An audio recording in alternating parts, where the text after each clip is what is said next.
데살로니가 전서는 이제 이름에서 알 수 있지만 바울이 데살로니가 교회에 쓴 이 서신서입니다. 우리가 성경대학을 통해서도 보았지만 바울이 총 13개의 서신서를 썼고 그 중에 9개의 교회 서신을 썼는데 이제 그 중에 하나가 데살로니가 전서예요. 바울 당시에 보면 이 데살로니가 지역은 이 마게도니아의 수도로 인구가 20만이 넘는 굉장히 큰 도시였습니다. 무역이 활발한 항구 도시로 알려져 있는데요. 지금은 테살로니키라 하는 이 그리스의 두 번째 수도 지역입니다. 주전 315년에 마게도니아의 왕이었던 카산도가 자신의 아내인 이 데살로니가의 이름을 따서 그 이름을 명명한 것이 이제 데살로니가 이렇게 지어져서 지금까지 전해져 오는 거예요.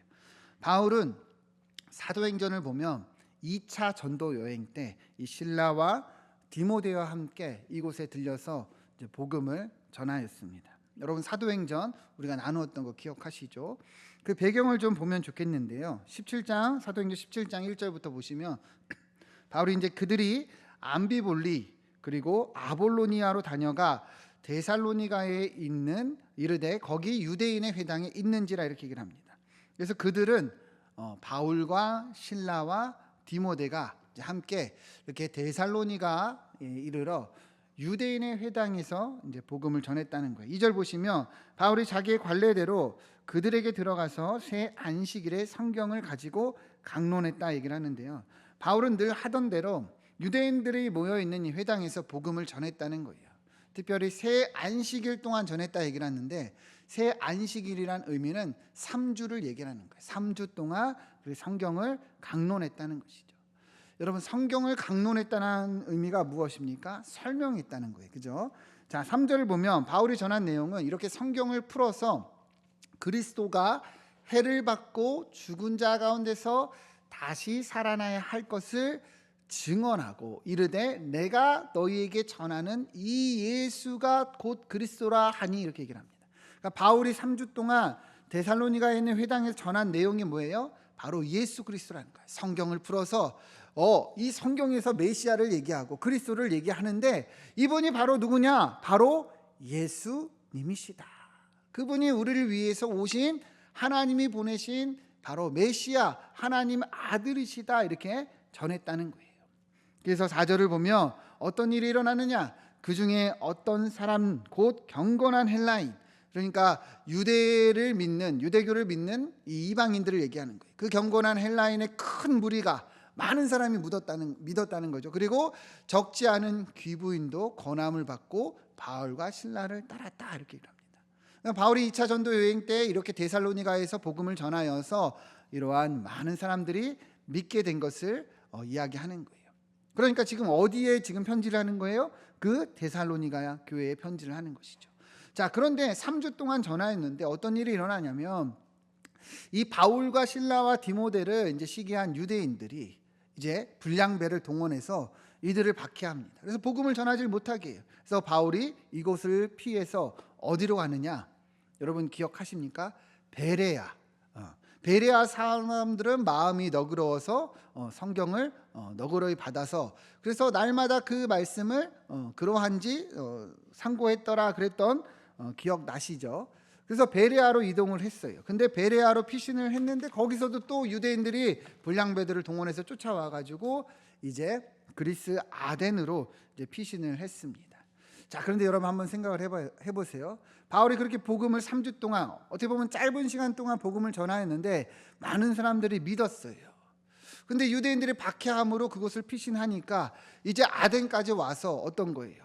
바울은 이 데살로니가의 교회가 궁금하겠죠. 그죠? 어떻게 잘 지내고 있는지, 이들이 어떻게 믿음으로 잘 서고 있는지, 그리고 잘 성장하고 있는지, 교회에는 어떤 어려움이 없는지. 자, 그래서 어떻게 하느냐? 이제 디모데를 이 데살로니가로 보냅니다.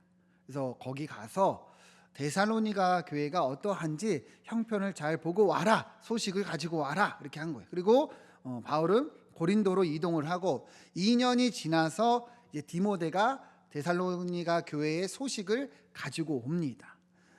그런데 이 소식을 들어보니 어떤 거예요? 데살로니가 교회가 비록 짧게 복음을 전하였지만 믿음으로 잘 성장하고 있다. 이들이 참 은혜 가운데 하나님을 잘 믿고 있다. 이런 소식을 듣게 됩니다. 그래서 바울이 얼마나 기뻤겠어요, 그죠? 그래서 이 기쁨으로 이제 데살로니가 교회에 편지를 쓰게 된 것이 바로 오늘 이 데살로니가 전서예요. 여러분 이해가 되시죠? 바울이 얼마나 기뻤겠어요. 그래서 짧지만 복음을 전했는데 거기에서 많은 열매들이 있었고, 그래서 어쩔 수 없이 이곳을 피신하고 도망왔는데 교회가 잘 성장하고 있고 믿음으로 잘 나아가고 있다고 하니까 기쁜 마음으로 이제 편지를 쓰게 된 것이 데살로니가 전서다. 그러니까 여러분 우리가 이 배경을 가지고 이제 오늘 말씀을 읽어보면 더 이해가 되겠죠. 자, 1절 말씀 아까 읽었지만 다시 보시면, 자, 바울과 실로아노와 디모데가 하나님 아버지와 주 예수 그리스도 안에 있는 데살로니가인의 교회에 편지하노니 은혜와 평강이 너희에게 있을지어다, 이렇게 얘기합니다. 계속 띄워주세요. 그러니까 바울과 실로아노, 디모데, 실로아노는 신라를 얘기하는 거예요. 그러니까 이 세 명은요, 앞서 이 데살로니가에서 복음을 같이 전했던 사람들이죠. 그러니까 함께 문안 인사를 하는 거예요. 은혜와 평강이 너희에게 있을지어다. 잘 지내고 있느냐? 우리가 어떻게 보면 형식적인 지금 인사를 전하고 있는데요. 그런데 이 1절을 보면 굉장히 중요한 의미가 여기에 있어요. 뭐냐? 바로 데살로니가인의 교회에 편지한다, 이렇게 표현하고 있는데 여기서 처음 교회라는 의미가 쓰였어요. 여러분 이전에는 바울이 어디서 전도를 했죠? 유대인의 회당. 그러니까 유대교와 그리고 예수님을 믿는 사람들과 사실은 구분이 안 됐어요. 모이는 것도 구분이 안 됐어요. 근데 이제 바울은 교회라고 표현을 하고 있다는 것이죠. 여러분 우리도 지금 어디에 모여 있어요? 교회에 모여 있죠. 이 교회라는 이 시작이, 이 표현이 이렇게 시작이 된 것이죠. 자, 그럼 교회라는 의미가 무엇이냐? 이것이 중요하겠죠. 원어로 보면 헬라어로 에클레시아라는 단어입니다. 한번 따라해 볼까요? 에클레시아. 네, 이 정도는 알고 계시면 좋은데요. 에클레시아는 합성어예요. 합성어는 두 단어가 합쳐졌다는 의미죠. 그래서 에크라는 단어와 그리고 이 불러내다라는 의미를 가지는 칼레오가 합쳐진 단어인데, 그래서 에클레시아인데, 에크는 먼저 어떤 뜻이냐면 밖으로 이끌어내다, 뭐 이런 의미를 가지고 있습니다. 그래서 클레오는 부르다인데, 그러니까 합쳐서 에클레시아는 어떤 의미가 되겠습니까? 밖으로 불러내다, 이끌어내다. 그러니까 이 의미는요, 세상 밖으로 부르심을 받은 자들이라는 뜻을 가지고 있어요. 다시 한번, 교회가 어떤 의미라고요? 세상 밖으로 부르심을 받은 자들. 그러면 세상 밖으로 부르심을 받아서 그러면 이제는 어디에 속해 있는 거예요? 어디에 속해요? 여러분 어디에 속해 있습니까? 하나님께 속해 있잖아요. 이 1절에 잘 보세요. 바울이 그걸 얘기를 해요. 바울과 실로아노와 디모데는 하나님 아버지와 주 예수 그리스도 안에 있는 데살로니가인의 교회. 그러니까 교회는 어디에 속해 있는 거예요? 하나님 아버지와 주 예수 그리스도 안에 이제 속해 있다는 거예요. 그러니까 여러분 이 의미를 잘 알아야 돼요. 교회는요, 세상에 살아가지만 세상에 속한 것이 아니라 누구에게 속한 거예요? 하나님께 속한 거예요. 그래서 이 의미는 여러분 우리가 잘 알아야 되지만, 교회는 우리가 일반적으로 교회 그러면 건물을 생각하고 예배당을 생각하지만 교회는 그게 아니에요. 교회는 주님께 속해 있는 여러분과 저를 말하는 겁니다. 우리가 뭐라고요? 교회라는 거예요. 그리고 그분께 속해 있는 우리가 모여 있는 이 모임이 뭐예요? 교회라는 거예요. 교회. 여러분 이것을 반드시 기억해야 됩니다. 우리가 뭐라고요? 교회라는 거예요. 옆에 분들과 한번 인사합시다. 우리가 교회입니다. 네, 우리가 교회라는 거예요. 내가 교회예요. 여러분 이 건물은 그럼 뭐예요? 따라해 봅시다. 예배당. 이 예배당이에요. 우리는 그냥 예배당을 지칭해서 교회라고 표현을 하지만 진짜 교회라는 의미는 주님 안에 있는 여러분과 저라는 거예요. 이 모임이라는 거예요. 그래서 교회라는 우리가 이 정체성을 가지고 이 사명을 가질 때 건물을 바라볼 것이 아니라 우리의 삶과 우리의 모임을 바라볼 수 있는 것이 중요한 것이죠. 그래서 고린도전서에서도 바울이 이렇게 얘기를 했어요. 너희는 너희가 하나님의 성전인 것과, 띄워주세요. 3장 16절 고린도전서, 성령이 너희 안에 계시는 것을 알지 못하느냐. 그러니까 우리가 뭐라는 거예요? 우리 안에 누가 계신다는 거예요? 하나님이, 성령님이. 그래서 우리가 성전이고 뭐라는 거예요? 교회라는 거예요. 여러분 이것을 반드시 깨달라는 거예요. 우리가 속한 이 공동체, 주님 안에 있는 내가 바로 교회요 성전이라는 거예요. 그래서 우리는 이 교회에 대해서 반드시 알고 그리고 이 사명을 가지고 나아가야 되는 거예요.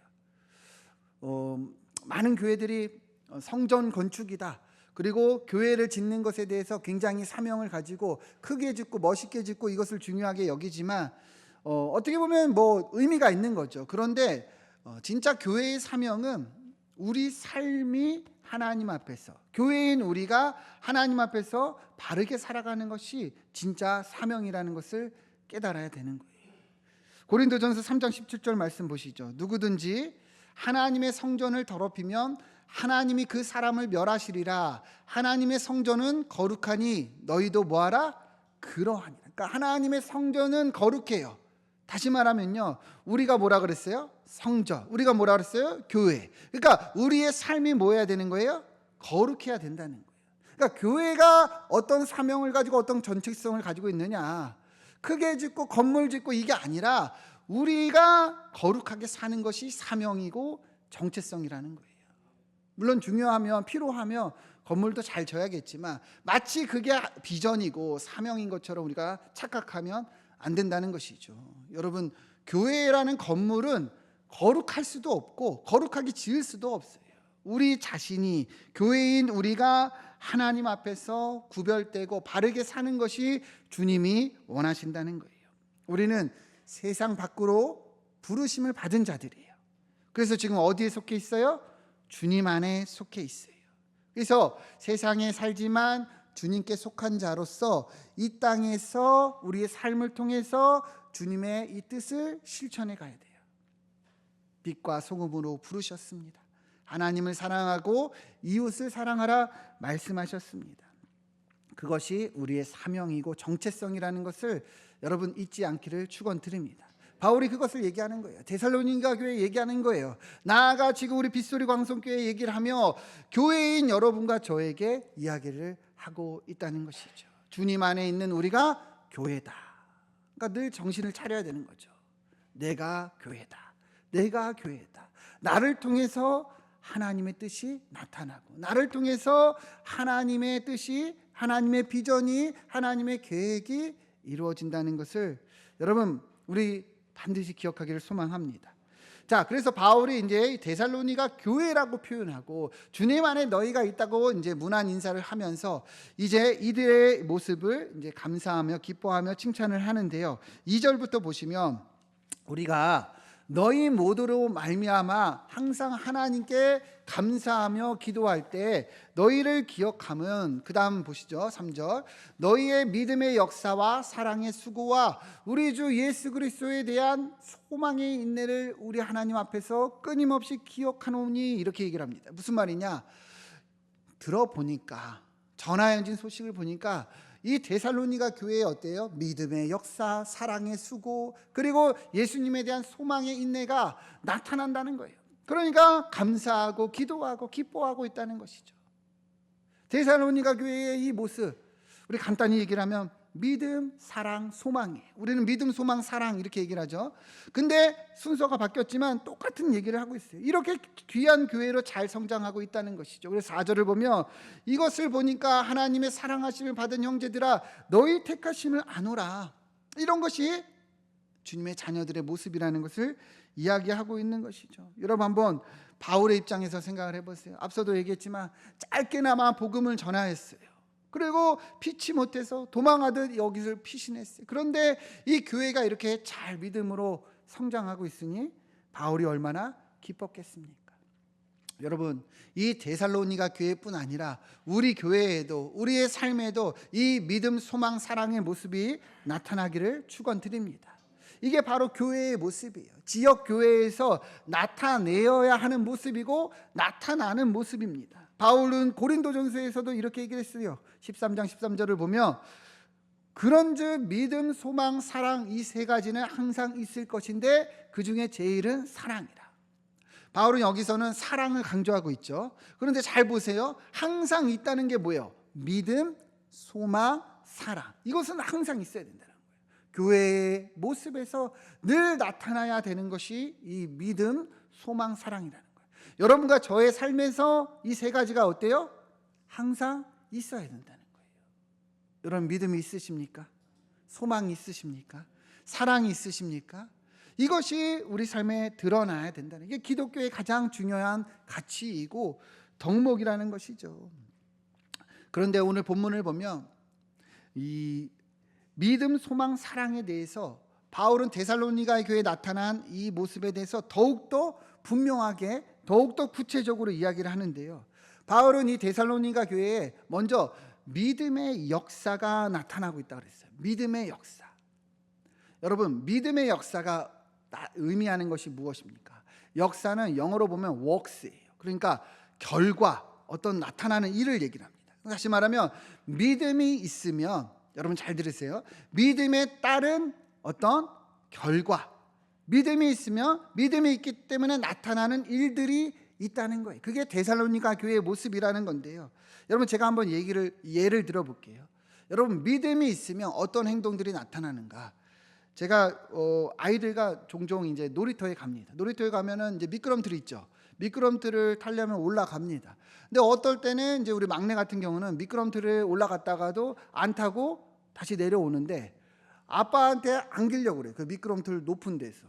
그럼 제가 손을 벌리고 그 아이가 손을 벌리면 이 아이가 그 높은 데서 저에게 뛰어내립니까? 안 뛰어내립니까? 뛰어내려요. 높은 데서 뛰어내릴 수 있는 이유가 무엇이에요?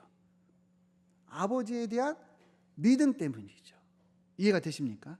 여러분들이 한번 가서 손 내밀어 보세요. 뛰어내리나? 안 뛰어내리죠, 그죠? 어떤 아저씨가 와서 손 내민다 안 뛰어내려요. 왜 뛰어내리냐? 그 높은 곳에서 이 아빠가 받아줄 거라는 믿음이 있기 때문이죠. 그러니까 믿음이라는 것은요, 이러한 결과로 이어져요. 왜요? 믿음은요, 신뢰한다는 거잖아요, 그죠? 신용이 있다는 거잖아요. 하나님을 향한 우리의 믿음이 있다면 우리의 삶에도 이 믿음으로 일어나는 결과들, 여러 가지 일들이 일어난다는 것이죠. 데살로니가 교회에 그런 모습들이 계속 나타나고 있었다는 거예요. 여러분 우리 교회도 이러한 역사가 많이 일어날 줄 믿습니다. 지금 우리가 예배에 모여 참여하는 것도 바로 믿음으로 일어나는 이 역사예요. 왜 그렇습니까? 여러분들이 믿음이 없다면 이곳에 나와서 예배하겠습니까? 안 하죠. 믿지 않는 사람들은 어떤 일을 할까요? 지금 자거나 놀러 가거나 쉬거나 정말 더 유익하다고 생각하는 일들을 할 거예요. 왜 황금 같은 휴일에 여기 모여서 피곤하게 얼굴도 다 예쁘게 화장하시고 좋은 옷 입고 왜 여기 앉아 있습니까? 하나님을 믿는 믿음이 있기 때문이죠. 그 믿음 때문에 이러한 일들이 일어나는 거예요. 주님이 우리 삶을 주관하고 계시고 주님이 우리의 예배를 기뻐하시고 받으시고 또 이 시간에 우리에게 은혜를 주실 것을 확신하기에 우리가 이 자리에 있는 것이죠. 그래서 우리가 마음을 모아서 헌금하고 또 예물을 드리는 이유도 여기에 있는 것이죠. 믿음은 바로 이렇게 역사로 나타나는 거예요. 믿음은 바로 이렇게 결과들로 이어진다는 것이죠. 여러분 이제는 우리가 우리 삶에 더 많은 믿음의 역사가 일어나기를 축원드립니다.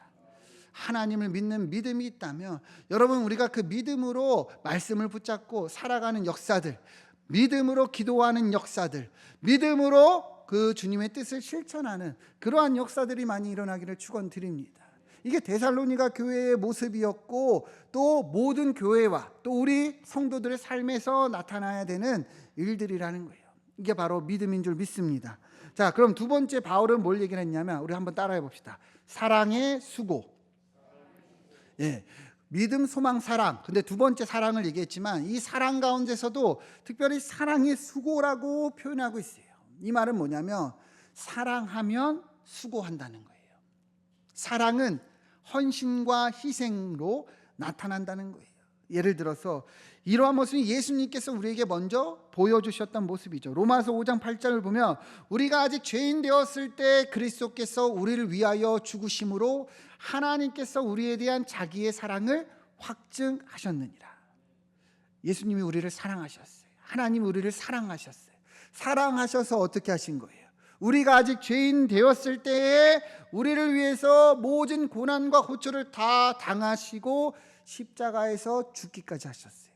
사랑하니까 희생하시고, 사랑하니까 이렇게 헌신하시고 죽기까지 하셨다는 것을 분명히 얘기를 하고 있다는 것이죠. 여러분, 그렇기 때문에 우리가 교회고 우리가 성도라는 의미는 이 사랑의 터 위에 있는 거예요. 여러분과 저는 그 사랑을 입은 자인 줄 믿습니다.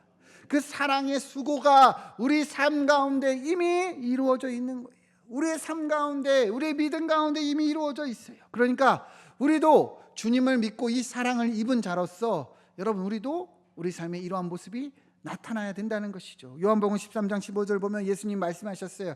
내가 너희에게 행한 것 같이 너희도 행하게 하려 하여 본을 보였노라. 주님이 제자들의 발을 씻어주시면서 하신 말씀이에요.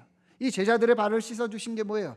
내가 그 사람보다 낮아지는 거예요. 그죠? 종의 모습이에요. 그러나 그 발을 씻어주면서 섬겨주는 것, 주님이 우리에게 보여주신 그 사랑의 수고라는 것이죠. 그런데 뭐라고 말씀하세요? 너희도 그렇게 행하기 위해서 내가 먼저 보여준 거다. 본을 보였노라 말씀하고 있다는 거죠. 여러분, 사랑은 이렇게 수고와 희생과 헌신으로 보여지는 것입니다. 그래서 토마스 아켄버스라는 이 목사님은요, 뭐라고 얘기를 했냐면 고통이 없는 사랑은 사랑이 아니다 얘기를 했어요. 그러니까 사랑이라는 것은 희생과 헌신과 이런 고통으로 나타나고 보여진다는 의미예요. 그것이 없다면 뭐예요? 진짜 사랑이 아니라는 것이죠. 그래서 이 요한일서도 뭐라고 얘기를 합니까? 요한일서 3장 18절을 같이 한번 읽어보겠습니다. 시작. 자녀들아, 우리가 말과 혀로만 사랑하지 말고 행함과 진실함으로 하자. 아멘. 여러분, 말과 혀로만 사랑해 할 것이 아니라 행함과 진실함으로 하자, 분명하게 얘기를 하고 있어요. 그러니까 사랑한다는 것은요, 어때요? 이렇게 헌신과 수고로 보여지고 또 그렇게 나타내야 한다는 거예요.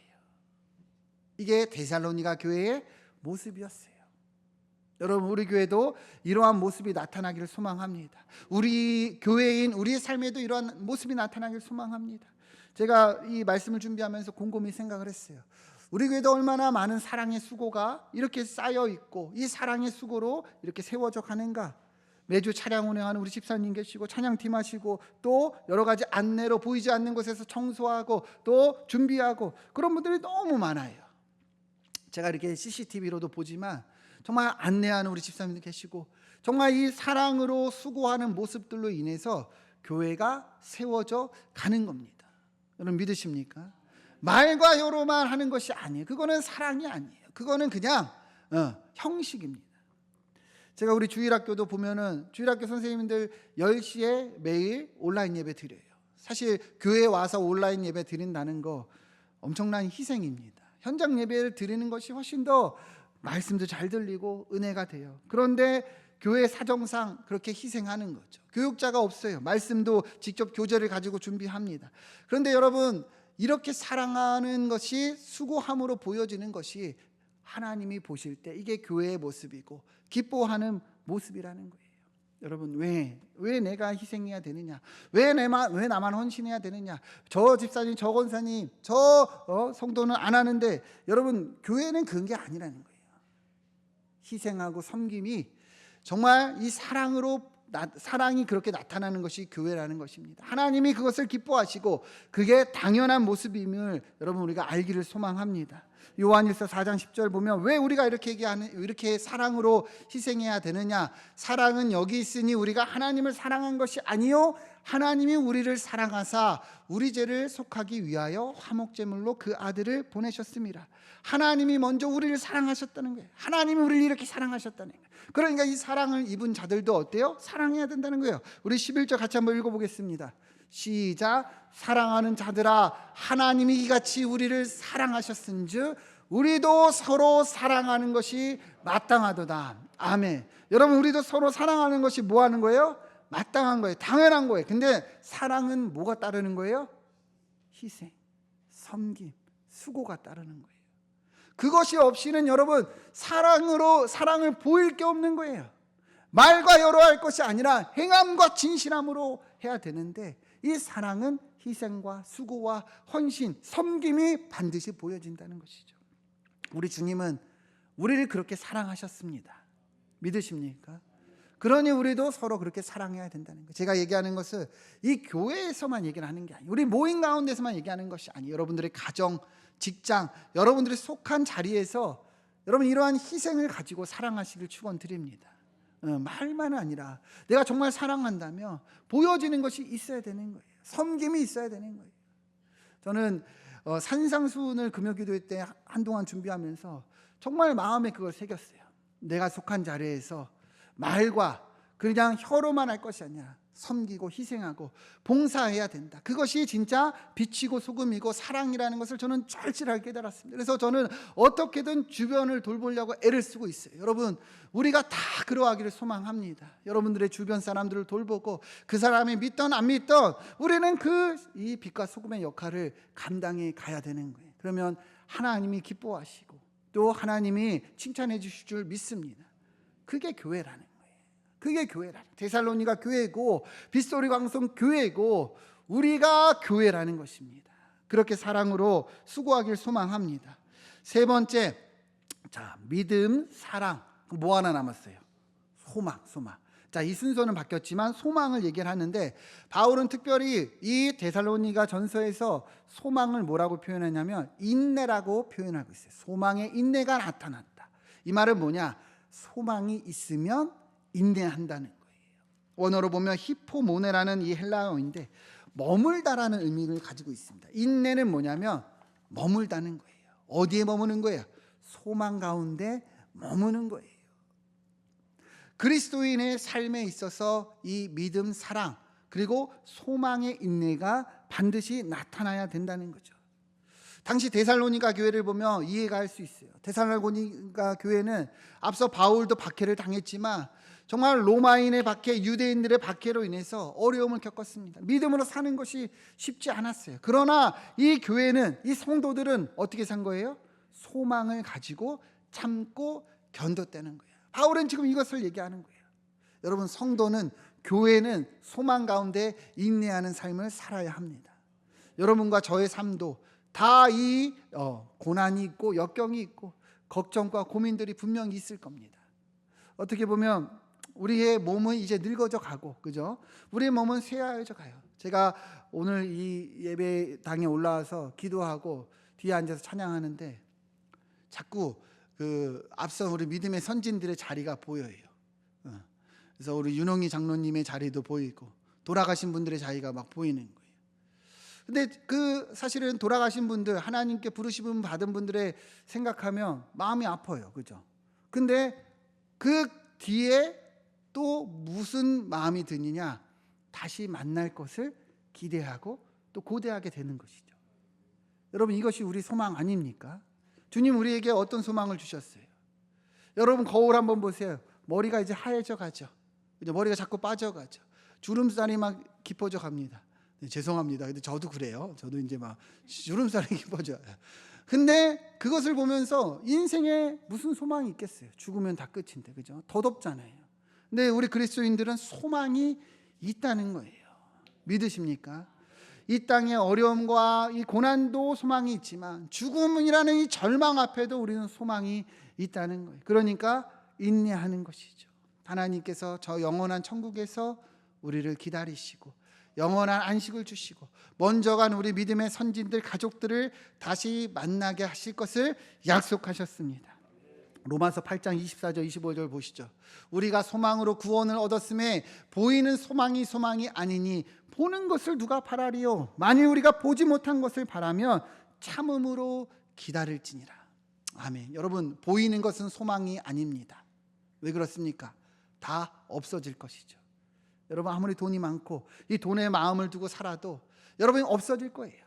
그죠? 우리 인생에 소망을 두어도 다 없어지고, 진짜 소망은 보이지 않는 것, 하나님이 약속하신 소망이다, 천국이다, 하나님이 약속하신 영생이라는 것을 분명히 말씀하고 있다는 것이죠. 그러니까 여러분, 소망을 가지고 인내하시기를 축원드립니다. 이 땅 가운데 소망을 둘 것이 아니라 하나님 나라에 소망을 두어야 되는 거예요. 시편 62절 5절부터 보면 시편 기자는 이렇게 얘기합니다. 나의 영혼아 잠잠히 누구만 바라라? 하나님만 바라라. 하나님을 바라면 나의 소망이 그로부터 나오는 거예요. 자꾸만 우리가 다른 데를 보고 다른 데 마음을 두고 다른 것이 소망인 것처럼 우리가 잊어먹으니까 힘든 거예요. 하나님을 바라고 하나님께 마음을 두면 저절로 소망은 나옵니다. 6절 보시죠. 오직 그만이 나의 반석이시고 구원이시고 요새시니 내가 흔들리지 아니하리로다. 여러분 하나님만 바라시길 축원드립니다. 하나님만 바라시길 축원드립니다. 그분이 우리의 소망이시고 우리의 인생을 이끌어 주실 줄 믿습니다. 오늘 데살로니가 교회에 나누었어요. 바울이 왜 이 교회에 감사하며 기도하며 찬양합니까? 데살로니가에 어떤 모습이 나타났어요? 믿음, 소망, 사랑. 믿음의 역사, 사랑의 수고, 소망의 인내의 모습이 나타났다는 것이죠. 여러분 우리 교회에도 이런 모습이 나타나길 축원드립니다. 교회인 내 삶에도 믿음과 이 소망과 사랑으로 여러분 살아갑시다. 이번 한 주도 정말 이 은혜로 충만해지고 우리 주변과 이 환경을 오히려 믿음으로 바꾸는 놀라운 역사가 일어나길 축원드립니다. 함께 기도하겠습니다.